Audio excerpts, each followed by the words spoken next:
They thought she was just another old woman, a forgotten soul on a forgotten street.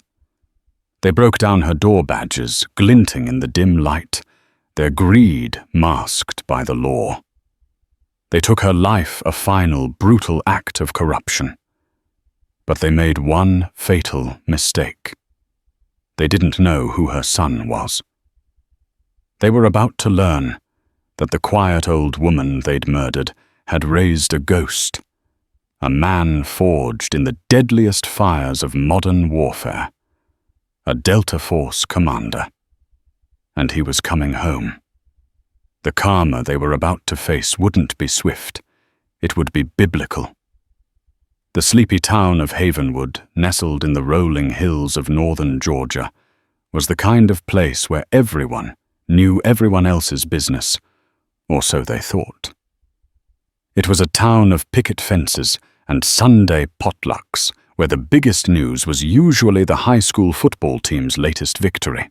It was the last place on earth you'd expect to find a storm brewing, a tempest of violence and retribution that would shatter its peaceful facade forever. At the edge of town, on a quiet tree-lined street, lived Eleanor Vance. At 72, Eleanor was a picture of gentle old age. Her hair, a soft silver, was usually tied back in a neat bun. Her hands, though gnarled with arthritis, were rarely still. They were always tending to her vibrant rose garden, a riot of color that was the envy of the neighborhood, or knitting warm blankets for the local church's charity drive. Eleanor lived a simple, solitary life. Her husband, a kind-hearted firefighter, had passed away a decade earlier, leaving a void that never truly filled. Her only child, her son, was a man she spoke of with a mixture of pride and a deep, unspoken worry. To her neighbors, he was a mystery. A successful security consultant, she'd tell them who traveled the world for his work. They'd nod and smile, picturing a man in a sharp suit, guarding corporate executives in gleaming skyscrapers. They couldn't have been further from the truth. Her son was a ghost, a whisper in the darkest corners of the world. He was a man who didn't officially exist, a phantom who moved through the shadows of global conflict. He was the commander of a Delta Force unit, one of the most elite and lethal special operations forces in the world. His life was a whirlwind of controlled chaos, a stark contrast to the tranquility of his mother's existence. He hadn't been home in years, his contact limited to brief, heavily encrypted satellite phone calls, his words always carefully chosen, his tone betraying a weariness that cut Eleanor to the core.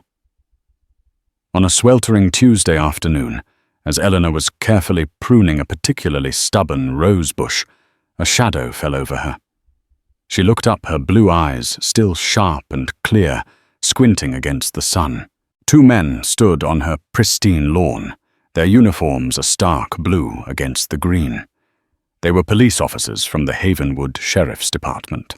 The taller of the two, a man with a thick neck and a cruel twist to his lips, was Deputy Frank Miller. His partner, a younger, more nervous man named Kevin Price, fidgeted with the strap of his holster. "Ma'am," Miller said, his voice a low drawl that dripped with false politeness. "We've had some reports of suspicious activity in this area. We'd like to ask you a few questions." Eleanor, a woman who had always respected the law, felt a prickle of unease. Havenwood was not a place of suspicious activity. She leaned on her garden shears for support. "Suspicious activity. Here I haven't seen anything unusual." Miller's eyes roamed over her small, well-kept house, a greedy glint in their depths. "We have a warrant to search the premises, ma'am." He produced a piece of paper, but didn't offer it for her to read. Panic began to set in. "A warrant? For what I've done, nothing wrong." "Just routine, ma'am," Price mumbled, avoiding her gaze. The truth was far from routine. Miller and Price were not on official police business. They were on a mission of their own, a dark and greedy one.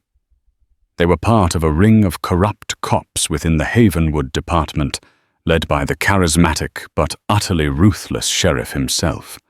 They preyed on the vulnerable, the elderly, the ones they thought no one would miss. They would fabricate reasons to search their homes, looking for cash jewelry, anything of value they could pocket. Eleanor Vance, the quiet old widow, was their latest target. They had heard whispers, unsubstantiated rumors of a large sum of money her husband had supposedly left her, an old firefighter's pension that had supposedly been paid out in a lump sum. The rumors were false, a cruel fiction born from small-town gossip. But for men like Miller and Price, the mere possibility was enough. They pushed past her, their heavy boots trampling her carefully tended flower beds. Eleanor's heart hammered against her ribs. This couldn't be happening, not in Havenwood. The search was a brutal, systematic violation. They tore through her home, a place of cherished memories and quiet solitude. Drawers were emptied onto the floor, their contents scattered. Furniture was overturned. The small porcelain ballerina her husband had given her for their 25th anniversary was smashed against a wall. Through it all, Eleanor pleaded with them, her voice trembling but firm. "Please stop. There's nothing here for you. You're making a mistake." Miller, his face flushed with frustration at finding nothing of value turned on her. "Shut up, you old hag," he snarled, his voice a venomous hiss. He grabbed her arm, his fingers digging into her fragile skin. Eleanor cried out, a sound of pain and fear that echoed through the violated stillness of her home. What happened next was a blur of violence and terror. A shove, a fall, the sickening crack of bone against the unforgiving edge of a coffee table. And then silence. Eleanor Vance, the gentle woman with the silver hair and the kind eyes, lay still on the floor of her ransacked home, a thin trickle of blood staining the polished wood. Miller and Price stood over her, their chests heaving. The reality of what they had done began to sink in. This wasn't a simple shakedown anymore. This was murder. "What do we do now?" Price whispered, his face pale with shock. Miller, ever the pragmatist, was already thinking ahead. "We clean this up," he said, his voice cold and steady. "We make it look like an accident, a fall. She was old. These things happen." They staged the scene with a chilling efficiency, placing a stray rug under her feet, tipping over a lamp to suggest a struggle with a piece of furniture. They wiped their fingerprints clean and slipped out the back door, melting back into the humid Georgia afternoon, as if they had never been there. They left behind a scene of manufactured tragedy, confident that their crime would be buried under the weight of a routine coroner's report. They had made a terrible mistake. They had silenced a gentle soul, a woman whose only crime was her vulnerability. But in doing so, they had awakened a sleeping giant. They had unknowingly signed their own death warrants. Because thousands of miles away, in a desolate, sun-scorched corner of the world, a satellite phone buzzed to life. A man with eyes the color of a winter sky. A man who had seen the very worst of humanity was about to receive the news that would change everything. The news that his mother, the one beacon of light in his dark world, was gone, and he was coming home. Not for a funeral, but for a reckoning. The storm was coming to Havenwood, and its name was vengeance. The news reached him in the dead of night, in a wind-swept, forgotten corner of Afghanistan. He was known only as Wraith to his men, a name earned through his uncanny ability to appear and disappear in the heat of battle, a phantom who turned turned the tide of conflict with a cold, calculated precision. His real name, a name he hadn't used in what felt like a lifetime, was something he kept locked away. A relic of a past he could barely remember. He was in the middle of a debriefing, the air thick with the metallic tang of sweat and cordite, when the encrypted message came through. It was from his commanding officer, a man who knew the carefully constructed wall Wraith had built around his personal life. The message was short, blunt, and devastating. "Your mother. An accident. I'm sorry." The words hit him with the force of a physical blow. The world around him. The tense faces of his men. The flickering fluorescent lights of the makeshift command post. All of it faded into a dull, roaring silence. His mother. Eleanor. The one person who had loved him unconditionally, the one person who had seen the boy behind the soldier, was gone. An accident. The word tasted like ash in his mouth. He knew with a certainty that chilled him to the bone that it was a lie. His mother was not a clumsy woman. She was not prone to accidents. Something was wrong. Terribly wrong. He didn't speak. He didn't show any emotion. The mask he had worn for so long, the mask of the unfeeling, unflappable commander, remained firmly in place. But beneath the surface a storm was raging. A cold, black fury was awakening a beast he had kept chained in the deepest recesses of his soul. He requested an immediate leave of absence, a family emergency. His commanding officer, a man who understood the unspoken language of grief and loss, granted it without question. Within hours, Wraith was on a C-130, a ghost leaving the ghost lands of Afghanistan, heading back to a world he had long since abandoned. The journey home was a blur. He stared out at the clouds, his mind a maelstrom of memories. His mother's gentle smile, the smell of her rose garden, the warmth of her embrace the last time he'd seen her years ago, before his latest deployment. He remembered the worry in her eyes, a worry he had always tried to soothe with reassurances that were only half-truths. He landed at a private airfield in the dead of night, a man with no official identity, a ghost slipping back into the world of the living. He rented a nondescript car and began the long drive to Havenwood, the miles disappearing under his wheels as the sun began to cast its first pale light over the sleeping landscape. As he drove, he began to make calls, not to family or friends. He had none left. He called in favors markers from a life spent in the shadows. He reached out to a network of contacts, a clandestine brotherhood of intelligence operatives, data analysts, and former Special Forces soldiers who owed him their lives.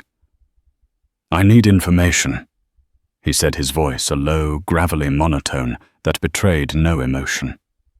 "Everything you can find on Havenwood, Georgia, the sheriff's department, any recent incidents involving the elderly, anything that smells off." The information started to trickle in fragments of a puzzle that began to form a disturbing picture. A string of accidents and unexplained deaths among the elderly population of Havenwood over the past 2 years, a disproportionate number of them involving single, widowed women. He arrived in Havenwood as the town was waking up, the morning mist still clinging to the trees. He drove past his mother's house, his heart a cold, hard knot in his chest. The yellow police tape was a garish slash of color against the familiar facade of his childhood home. He parked a block away and watched his eyes missing nothing. He saw the neighbors gathering their faces etched with a mixture of sadness and morbid curiosity. He saw the local news van, the reporter speaking in hushed, somber tones. He saw the 2 police officers who were first on the scene, the same 2 officers who were now conducting interviews with the neighbors. Miller and Price. He watched them studying their body language, their every move.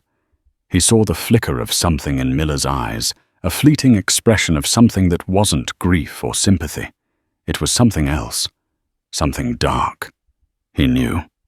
In that moment, he knew. His mother's death was no accident, and he was looking at the men responsible. The rage that had been simmering beneath the surface began to boil, but it was a cold, controlled rage. The rage of a predator. The rage of a man who had been trained to kill with a chilling efficiency. He didn't storm over to the house. He didn't confront the officers. That was not his way. His way was the way of the ghost. He would gather his intelligence. He would plan his operation. He would dismantle their lives piece by piece with a surgical precision that would leave them broken and begging for a mercy he had no intention of granting. He found a small, out-of-the-way motel paying in cash using one of his many untraceable aliases. In the anonymity of the small room, he set up his command center. A laptop, a satellite phone, and a collection of high-tech surveillance equipment that had been discreetly delivered to him by one of his contacts. The war had come to Havenwood. A war that would be fought not on the battlefields of some foreign land, but in the quiet streets of a sleepy southern town. A war that would be waged by a one-man army, a ghost with a broken heart, and a thirst for a vengeance that would be as cold and as final as the grave. The hunters were about to become the hunted, and they would never see him coming. Wraith's motel room became the nerve center of his one-man war. The walls were soon covered with maps of Havenwood photographs of Miller and Price and a complex web of connections that began to reveal the true extent of the corruption that had taken root in the town. He worked with a tireless, obsessive focus, sleeping only in short, restless bursts. He was a ghost in the machine, a digital phantom who moved through the town's electronic infrastructure with an ease that would have terrified the men he was hunting. He hacked into the Havenwood Sheriff's Department's computer systems, his fingers flying across the keyboard with a practiced, almost balletic grace. He bypassed their firewalls, dismantled their security protocols, and slipped into their digital archives like a thief in the night. What he found was a cesspool of corruption that went far deeper than he had imagined. It wasn't just Miller and Price. It was a network, a brotherhood of dirty cops, all under the command of the town's charismatic and deeply corrupt sheriff. A man named Bartholomew Bart Jones. Sheriff Jones was a master manipulator, a man who had built a cult of personality around himself. He was the beloved small-town sheriff, the man who kissed babies and shook hands at the county fair. But behind the folksy charm was a ruthless criminal who had turned his department into a personal fiefdom, a tool for extortion, intimidation, and murder. The pattern was clear. They targeted the elderly and the vulnerable, those with no family to ask questions, no one to fight for them. They would use trumped-up charges to gain access to their homes, and then they would take whatever they could find. And if their victims resisted, if they threatened to expose the truth, they were silenced. Permanently. Wraith's blood ran cold as he read the case files, the heavily redacted reports, the accidents that were anything but. He saw his mother's name among the victims, her death dismissed as a tragic fall. The official report was a work of fiction, a carefully constructed lie that made his stomach churn with a quiet, burning rage. But rage was a luxury he couldn't afford. He needed to be cold, calculating, and precise. He needed to be the ghost his enemies would never see coming. He began to focus on Miller and Price, the two men who had laid their hands on his mother, the two men who had taken her life. He delved into their personal lives, peeling back the layers of their mundane existences to expose the rot that lay beneath. Frank Miller, the senior officer, was a man drowning in debt. He had a gambling addiction that had consumed his savings and left him at the mercy of loan sharks. His share of the spoils from their criminal activities was never enough. He was always chasing the next big score, the one that would finally set him free. He was a desperate man, and desperate men were predictable. Kevin Price, the younger partner, was a different story. He was a man with a conscience, or at least a flicker of one. He was in over his head a rookie who had been seduced by the promise of easy money and the charismatic influence of Sheriff Jones. He was a man living in fear, terrified of what he had become, but even more terrified of what would happen to him if he tried to get out. Wraith began to plant the seeds of their destruction. He used his technical skills to create a digital trail of breadcrumbs, a series of anonymous tips and leaks that would lead the loan sharks to Miller's doorstep. He wanted to squeeze him to apply pressure to make him even more desperate and reckless. For Price, he chose a more psychological approach. He began to leave subtle, unnerving reminders of his mother's murder. A single white rose, his mother's favorite, left on the windshield of his patrol car. A flickering street lamp outside his house, a lamp that had been in perfect working order the day before. The sound of a woman's faint, mournful sigh on his baby monitor in the dead of night. He wanted to unravel him, to prey on his guilt, to turn his fear into a weapon that he could use against him. As he worked, Wraith also began to prepare for the next phase of his operation. He knew that taking down Miller and Price was not enough. He had to dismantle the entire network from the bottom up. And to do that, he needed to get to the head of the snake Sheriff Bart Jones. He began to gather intelligence on the sheriff, his habits, his routines, his weaknesses. He discovered that Jones was a man who craved power and control above all else. He also discovered that Jones had a secret, a vulnerability that he guarded with a paranoid obsession. A secret that Wraith knew he could use to bring the sheriff's empire of corruption crashing down around him. The web of corruption in Havenwood was intricate and deeply entrenched, but Wraith was a master at untangling even the most complex of knots. He was a patient hunter, a silent predator who was slowly and systematically closing in on his prey. The quiet town of Havenwood was a powder keg, and Wraith was the spark that was about to ignite it. The storm was no longer on the horizon. It had arrived, and the reckoning was about to begin. The ghosts of the past were rising, and they were crying out for justice. A justice that would be delivered not by the law, but by a man who had become a law unto himself. A man named Wraith, and he was just getting started. The pressure on Frank Miller was mounting. The anonymous tips had worked like a charm. The loan sharks, a particularly vicious crew from out of state, were now a constant presence in his life. They called him at all hours, their voices a menacing growl on the other end of the line. They showed up at his favorite bar, their eyes promising a world of pain if he didn't pay up. Miller was a cornered rat, and he was getting desperate. He needed money, and he needed it now.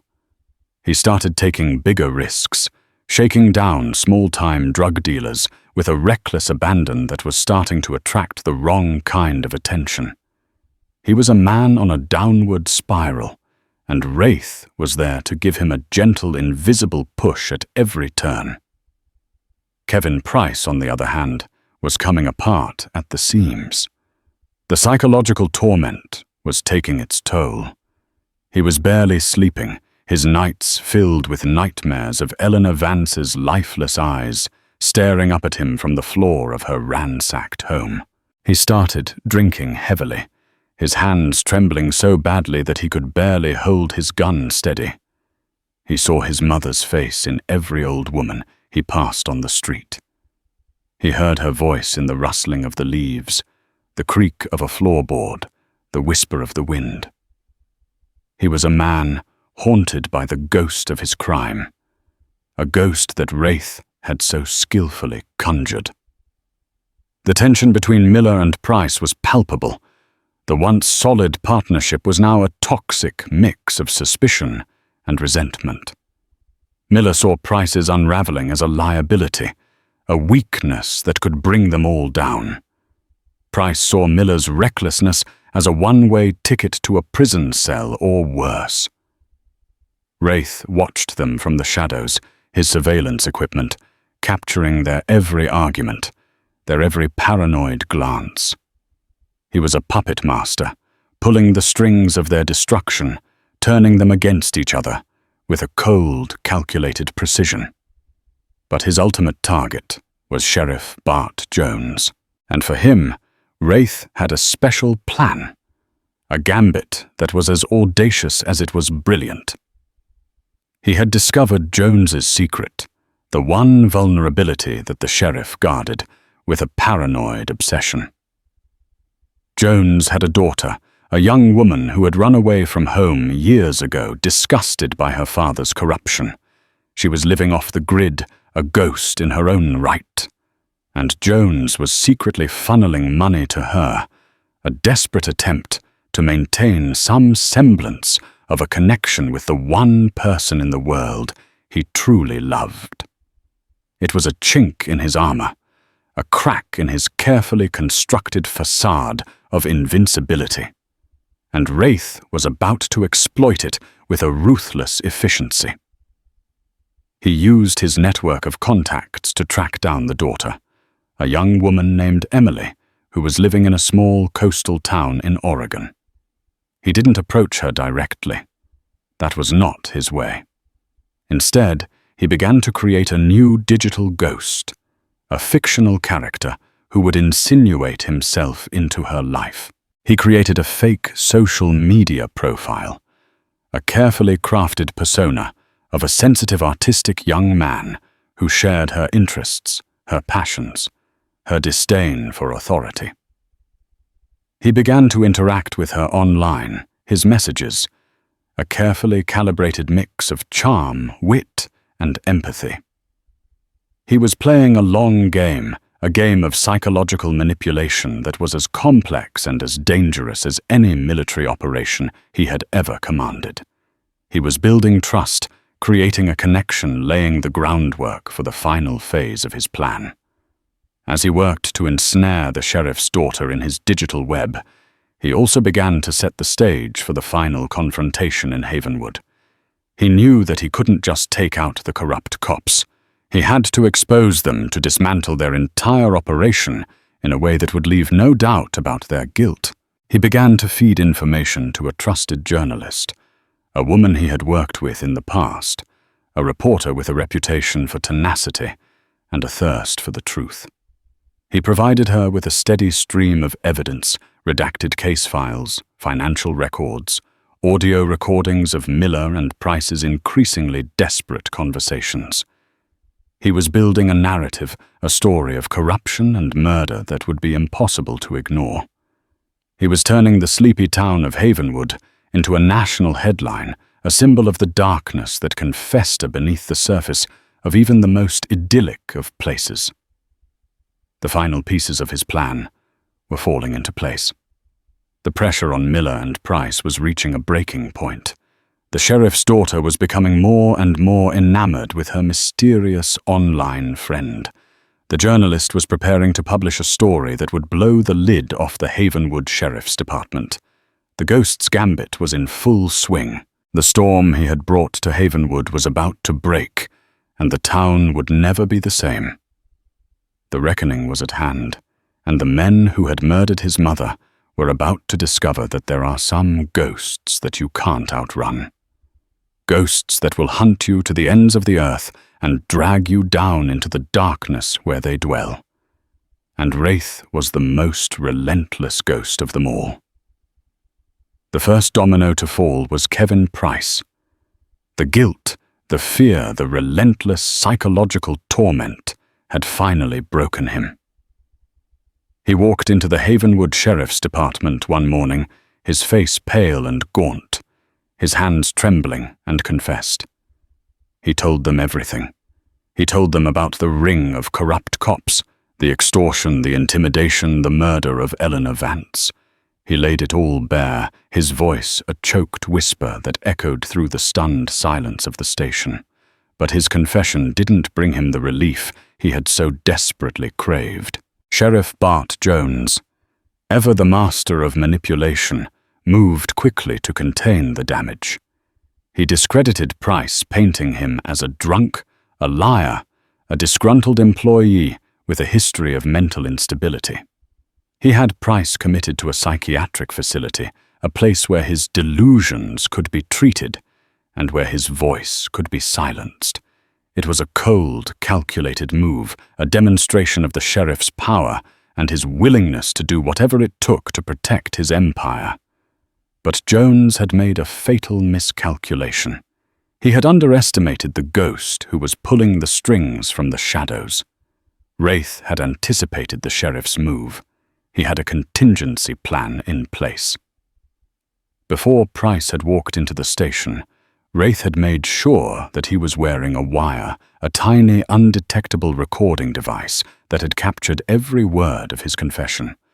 And that recording, along with a mountain of other evidence, was now in the hands of the journalist. The story broke the next day, a front-page exposé that sent shockwaves through Havenwood and beyond. The story of the corrupt sheriff's department. The string of accidents, the murder of a gentle old woman, was now a national scandal. The dominoes began to fall in rapid succession. The state police launched a full-scale investigation. The FBI got involved. The media descended on Havenwood like a pack of hungry wolves, their cameras and microphones a constant presence on the once quiet streets. Frank Miller, seeing the writing on the wall, tried to make a run for it. But Wraith was one step ahead of him. He had been tracking Miller's every move, anticipating his every desperate play. He intercepted Miller on a lonely back road, his car a dark, avenging spectre that appeared out of nowhere. There was no struggle, no fight. Wraith was a force of nature, a whirlwind of controlled violence that left Miller broken and bleeding on the side of the road, his dreams of escape shattered. He was found an hour later by a state police patrol, a whimpering, pathetic shell of a man who was more than ready to trade his loyalty to the sheriff for a deal with the prosecutors. With Price's confession, now backed by Miller's testimony, the case against Sheriff Bart Jones was ironclad. But the sheriff was not a man who would go down without a fight. He barricaded himself in his office, a cornered animal, a king in his crumbling castle ready to make his last stand. He knew that his empire was finished.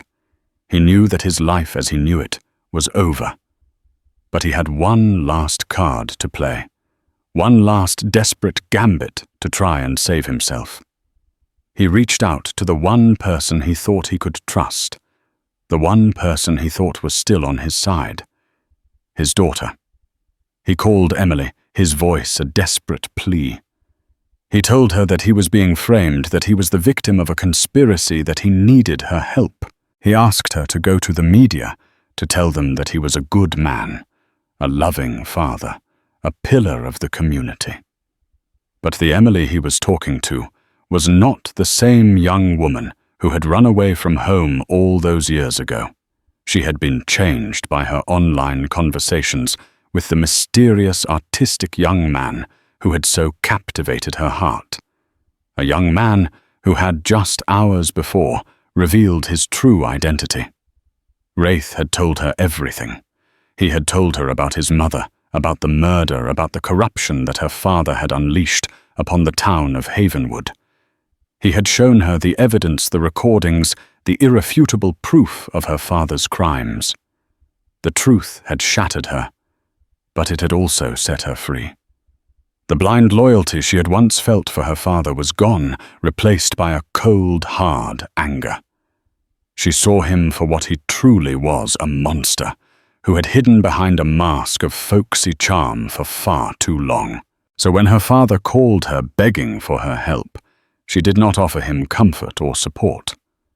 She offered him an ultimatum. She told him to surrender, to confess, to face the consequences of his actions.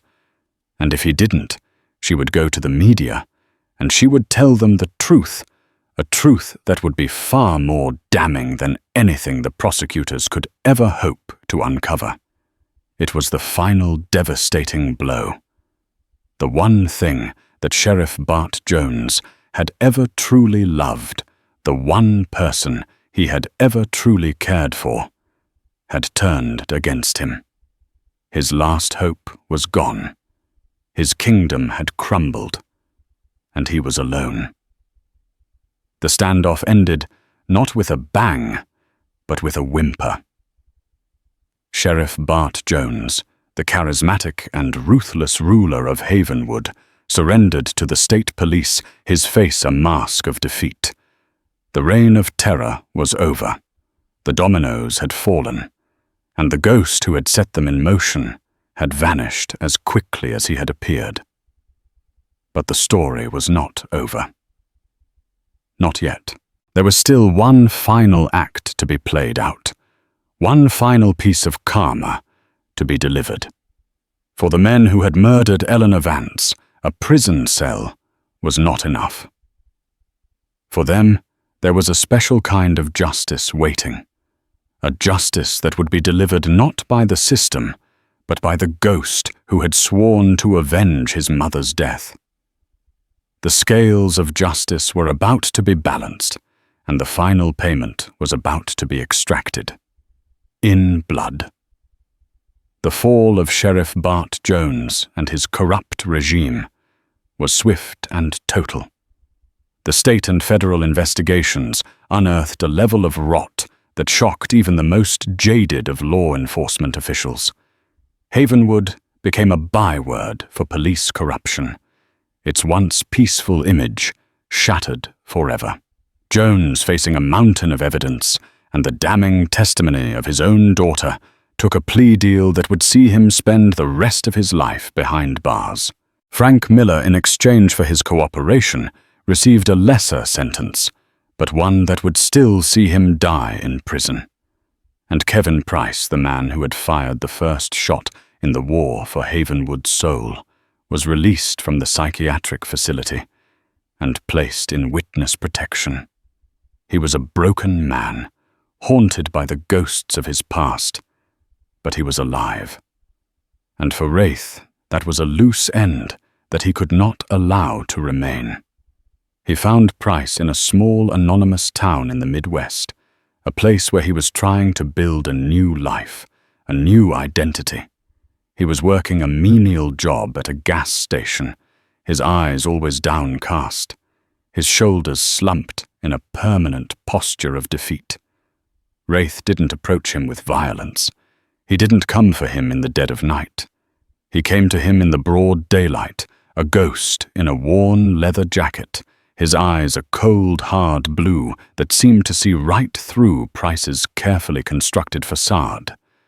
Price recognized him instantly, not his face, which he had never seen, but the aura of cold, controlled power that radiated from him. He knew with a certainty that chilled him to the bone that he was standing in the presence of the man who had orchestrated the downfall of the Havenwood Sheriff's Department, the man whose mother he had helped to murder. He expected to die. He expected a bullet to the head, a knife to the gut, a quick and brutal end to his miserable existence. But Wraith did not offer him violence. He offered him something far more terrifying a choice. "You have a debt to pay," Wraith said, his voice a low, gravelly monotone. "A debt of blood. And I am here to collect." He gave Price a file. Inside was information on a human trafficking ring, a brutal organization that was operating in the very town where Price was hiding. They preyed on the vulnerable, the lost, the forgotten, just as he and Miller and Jones had preyed on the elderly of Havenwood. "You were a cop," Wraith said. "You know how these people think. You know how they operate.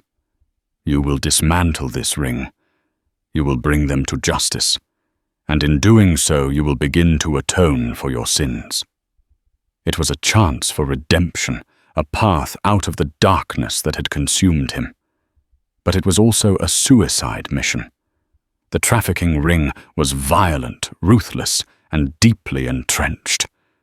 To go up against them was to invite a death sentence. "And if I refuse?" Price asked, his voice barely a whisper. Wraith's eyes hardened. "Then your debt will be paid in a different way. A way that will be quick and final. And your new life will be over before it has even begun." Price was trapped. He was caught between a certain death and a chance at a redemption that would almost certainly kill him. He chose redemption. He began to work from the inside, using his knowledge of police procedure and his understanding of the criminal mind to gather information on the trafficking ring. He fed the information to Wraith, who in turn passed it on to a trusted contact in the FBI. It was a dangerous game, a tightrope walk over a chasm of violence and death. But as Price worked, something began to change within him. The fear was still there, a constant companion. But it was now joined by something else, a sense of purpose. A flicker of the man he might have been, the man he had been, before he had been seduced by the darkness. The final confrontation came on a cold, wind-swept night in an abandoned warehouse on the outskirts of town. Price, working with the FBI, had set a trap for the leaders of the ring. But something went wrong. The traffickers were tipped off. The raid turned into a bloody firefight. Price was in the thick of it, his gun blazing, his heart pounding in his chest. He was no longer the trembling, guilt-ridden man who had walked into the Havenwood Sheriff's Department. He was a soldier in a war against the darkness, a man fighting for something more than just his own survival. He took a bullet to the chest, a searing pain that sent him sprawling to the ground. As his vision began to fade, he saw a figure emerge from the shadows, a ghost in the chaos, a man who moved with a deadly grace that defied belief. It was Wraith. He had been there all along, a silent guardian, a shadowy angel of vengeance, making sure that the scales of justice were balanced. Wraith took out the remaining traffickers with a cold, ruthless efficiency. And then he was gone, a phantom melting back into the night. Kevin Price survived. The bullet had missed his heart by a fraction of an inch. He would carry the scars of that night for the rest of his life, a permanent reminder of the price of his redemption. He had paid his debt. He had atoned for his sins. And in doing so, he had found a peace that he had never thought possible. But for Wraith, the journey was not over. There was still one more debt to be collected, one final act of vengeance to be carried out. He had dealt with the foot soldiers. He had dealt with the king. Now it was time to deal with the man who had put the gun in their hands. The man who had created the monster that had murdered his mother. It was time for the final reckoning. And it would be a reckoning that would be as personal as it was brutal. The threads of justice had been pulled, and the corrupt tapestry of Havenwood's Sheriff's Department lay in tatters. Sheriff Bart Jones was a disgraced felon, his folksy charm exposed as a monstrous facade. Frank Miller was a broken snitch, trading his secrets for a few less years in a cage. Kevin Price was a scarred soul on a long, uncertain road to redemption. But for Wraith, the work was not yet done. The snake had been decapitated, but the one who had fed and nurtured it, the true source of the venom, remained untouched, insulated by layers of wealth and power. Wraith's investigation had moved beyond the grimy dealings of small-town cops. It had ascended into the sterile, air-conditioned world of high finance and cutthroat real estate. The digital breadcrumbs left by Sheriff Jones, a hastily deleted email, a fragmented call log, a ghost of a transaction in a sea of illicit money, led to a single name, Jonathan Sterling. Sterling was a titan, a real estate mogul whose name was emblazoned on gleaming towers in Atlanta and exclusive resorts along the coast. To the public, he was a visionary, a job creator, a philanthropist whose generosity was matched only by his business acumen. Wraith, however, saw the truth that lurked beneath the polished veneer. To find it, he had to become a deeper ghost than ever before. His nights were a blur of caffeine and code. He peeled back the layers of Sterling's digital life with the surgical precision of a master spy. He slipped past the firewalls of Sterling's multinational corporation, navigated the labyrinthine networks of offshore banks in the Caymans and Switzerland, and decrypted communications so heavily coded they were meant to be unreadable by any government agency.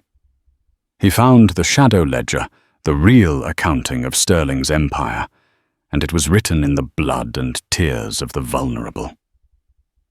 Havenwood was just one small project in a portfolio of predation. Sterling's method was brutally simple. Identify a community ripe for gentrification. Install or co-opt a local authority figure and then systematically destabilize the area. Fear was his greatest asset. He used men like Jones to create a climate of crime and decay, driving down property values until people were desperate to sell. He would then swoop in his hands, appearing clean, and buy up entire neighborhoods for a pittance. Eleanor Vance and countless others like her weren't just collateral damage. They were a calculated expense on a balance sheet, their lives sacrificed for a higher profit margin. Wraith didn't stop at the digital trail. He needed to see the man.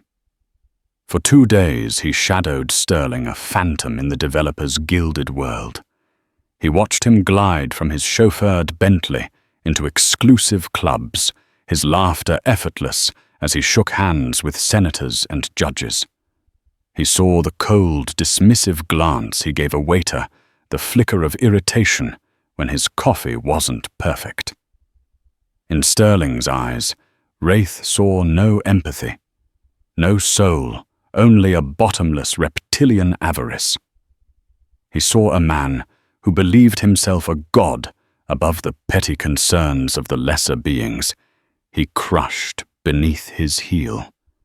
That was all Wraith needed to know.